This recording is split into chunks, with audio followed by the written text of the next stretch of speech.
I've been in the search and rescue game for 15 years now. Every day, I'm out there looking for folks who've gone missing, or got themselves into a sudden crisis. I've seen it all over the years, from hikers who've lost their way to campers who've had run-ins with wildlife.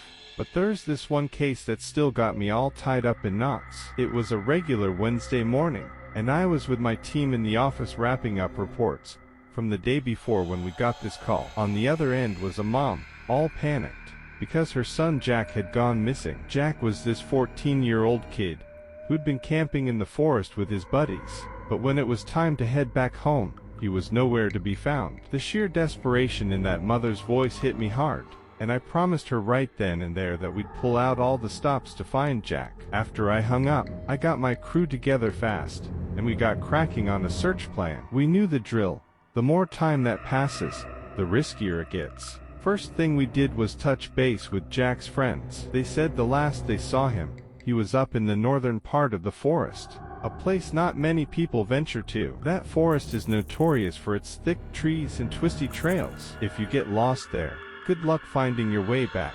So, we decided to start our search from the last place Jack was spotted. Bright and early, we hit the woods, geared up and with our search dogs in tow. The weather report was calling for thunderstorms, so we were racing against the clock. After hours of combing through the forest, we came up empty. It was like Jack just evaporated into thin air. Just when we were starting to feel the weight of it all, one of our search dogs perked up.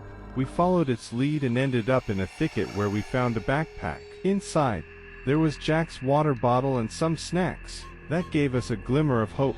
At least we knew Jack had been there. We kept on following the dog's trail, the forest getting thicker and thicker, forcing us to hack our way through the underbrush. It was getting dark, and the rain started to come down in a drizzle. But we weren't about to back down, so we pushed on. All of a sudden, the dog stopped dead in its tracks and started barking like mad. We caught up and found this little old cabin, with the door wide open. We went in real careful like, and the place was all damp and musty. Then, out of nowhere, we heard this faint cry for help. We followed the sound and there was Jack, all curled up in a corner, covered in mud and looking pretty worse for wear. We checked him over quick.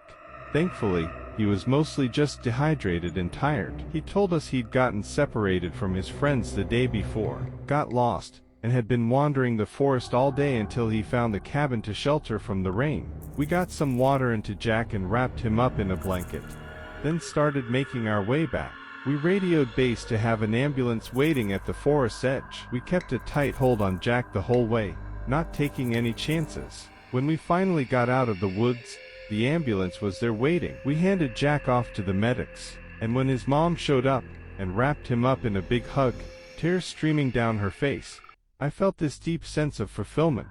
That's what our job's all about. But it wasn't all cut and dried. Jack's folks were beyond grateful, but we all knew there were pieces of the puzzle missing. Why was Jack all by himself deep in the forest? Who built that cabin? And how come the search dog led us straight to him? Those questions hung over us like a cloud. A few days later, we went back to the forest looking for answers. This time, we found some odd stuff. There were signs that someone had gone to great lengths to hide things in that cabin, like a little storage space under the floor with some weird items, a couple of old books, and some old Timmy tools. We took those items back for a closer look, but they didn't tell us much. The books were about forest ecology and plants, and the tools looked like they were used for logging way back when. For months, we kept digging into the case, but never found anything more. It was like the forest had its own secrets it didn't want to share. Jack bounced back quick, said he'd only been in the cabin one night and hadn't seen